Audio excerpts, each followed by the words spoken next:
Typically, as things advance, you're always told the future is better, the future is here, everything's gonna be great. The future is now. That's what you're told. You're told that as technology gets better, as things advance, things are going to there's gonna be a noticeable improvement. And you can say with most technologies, that has happened. Cars, air travel. Imagine cars. We used to ride horses over 100 years ago. And now you just put some fuel, $1.98 according to Trump. You put some fuel in your car and then you can just go from point A to point B. You don't gotta worry about your horse pooping. You don't have to worry about your horse dying. You don't have to worry about your horse getting a disease. And even cars have improved significantly. Now we have automatic transmission, so you have no idea what's going on under the hood. You don't have to manually shift the gears. Now this is in the United States. In the United States, you don't have to shift the gears. I don't know what's going on in Europe. I definitely don't know what's going on in the motherland of Africa. I know in Uganda, people in Uganda, they're out here riding lions. They ain't even doing what they're supposed to be doing. But cars have improved. Airplanes have improved. It used to be a propeller plane. I remember when I was younger, I had to go to Memphis, Tennessee. Don't ask what business I had in Memphis, Tennessee, but we had to go from Little Rock to Memphis in a propeller plane. And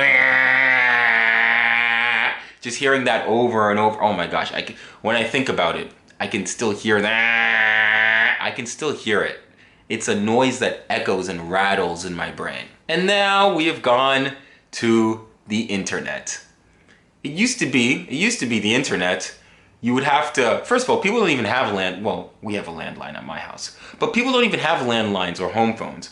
But it used to be, your phone would be plugged into the wall and you'd have to physically type in you'd have to call the internet.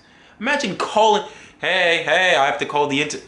That's what you would have to do in order to get on the internet back in the day. That was dial-up. Now this ain't gonna be some kind of internet history video or some kind of internet one of them ones. This isn't technical analysis. Your boy barely passed his networks class, got accused of a federal crime. It's interesting because as internet got faster and as computers got more accessible, and then people started going on chat rooms on I think there was Facebook, but before Facebook, MySpace. You see? There was MySpace, Facebook, AOL, all that stuff. And now we go to 2025, where we have AI music, VTubers, OnlyFans, and everything in between. You would think that as the world gets more online, you would think as people get more connected, as people have all this unprecedented information, it would usher in a golden age, an age filled with wisdom, an age that would be a beacon of hope, a light, a guide. Hallelujah! But that could not be farther from the truth. It's as if our information is poisoning us. I can't go on any social media without seeing AI generated content. And it's so bad. I was even, the original thing of this video was gonna be that AI will not replace your job. And maybe I might even do a video about that this week, but AI is not it. It's not the final solution. It's not what we were promised. It's not taking us to the promised land that MLK and Moses were trying to deliver me to. It's not any of that. It's slop. And the worst part is, what you put into AI is what you get out. If anything, it's just a tool. It's just a tool. And anybody that says anything else is deluding you. Because AI is not what it was supposed to be. We have been sold a bag of lies. False promises, false advertising. AI was supposed to be the end. It was supposed to take my job. It's supposed to give me this enlightened sense. But the more I use it, the more I just see people just being dependent on this. And I ain't here trying to be some okay boomer, okay woo. Don't get me wrong, ChatGPT got me through college. Like ChatGPT is carrying my degree. So I'm not saying I'm anti-AI. I'm very pro-AI, no problem with that. But AI generated content is not, there's no soul. And I think that's what we forgot, is in the early days of the internet when you had to dial up and hit some buttons and spark some plugs or something, you know, you had to rotisserie, or I don't know, rotisserie chicken, or you just rotate something and then you get an internet connection. There was human soul to that because you were doing something novel, you were doing something fun, you were doing something no one's ever done before.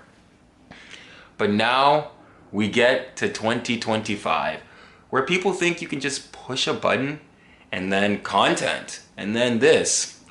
But what people forget to realize, what makes YouTube great? What made Twitter great at one point? Instagram and Facebook weren't the AI or the technology. It was the human connection behind it.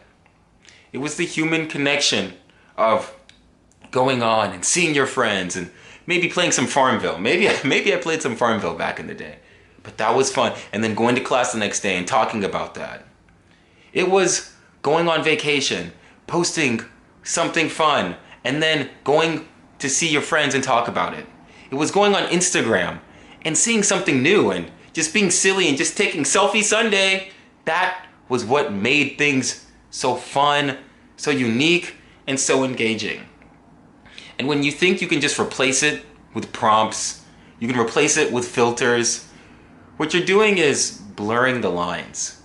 You're not giving us what we desire. That's what the thing with social media. We desire connection. That's what we do as humans. We connect. We relate to each other. We share stories. Even this is a form of connection.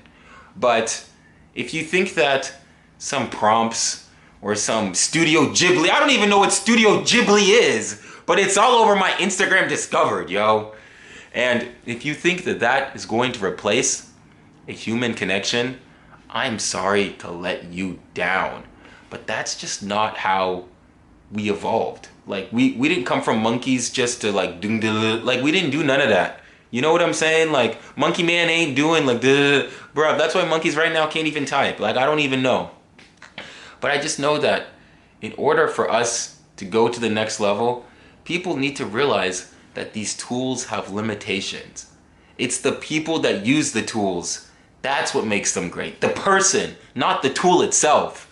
If I could tell that to companies, if I could tell that to people, artists, everyone, the tool will not replace you. It's only something to magnify the greatness that's already in you.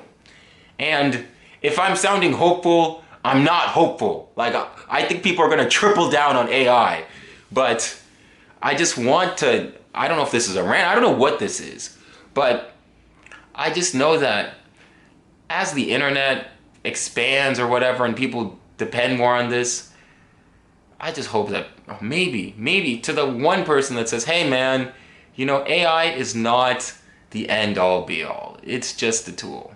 If you like this video, please like and subscribe. Thank you so much. My socials will be linked down below and at the end of this video. Thank you so much for watching, and we'll see you soon.